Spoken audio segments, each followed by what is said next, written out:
मासूम ड्रामे की आज की किस्त में आपने देखा कि दिलशाद को मौका मिला था कि वो आगे जा सकता था, लेकिन डायरेक्टर इतना कमज़र्फ निकला।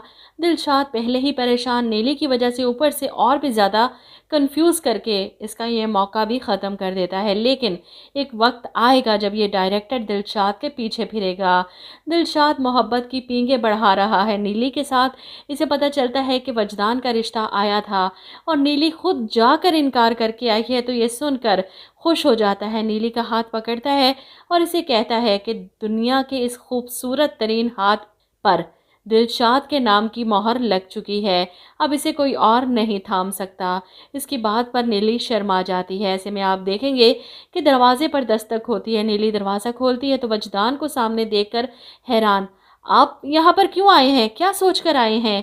जिस पर वजदान कहता है कि जो भी सोच कर आया हूँ तुम्हारे पेरेंट्स के सामने बोलकर चला जाऊंगा।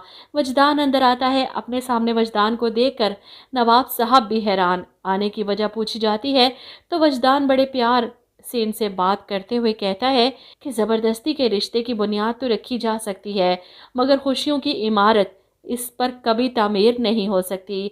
आप अपनी बेटी के साथ किसी भी किस्म की ज़बरदस्ती मत करें, वो ये शादी नहीं करना चाहती। नवाब साहब के सामने वजदान जिस तमीज़ और तहजीब से बात करके गया, ये देखकर तो नवाब साहब को वजदान बहुत ही पसंद आया अपनी बेटी के लिए। और जब इन्हें पता चलता है कि नीली इनके ऑफिस में जाकर मुंह पर इनकार करके आई है रिश्ते से, तो गुस्से से आग बगूला हो जाते हैं। नीली पर चिल्लाते हैं कि आपकी हिम्मत कैसे हुई ऐसा करने की, शादी तो आपकी अब वजदान से ही होगी और मैं देखता हूँ कि आप कैसे इनकार करती हैं।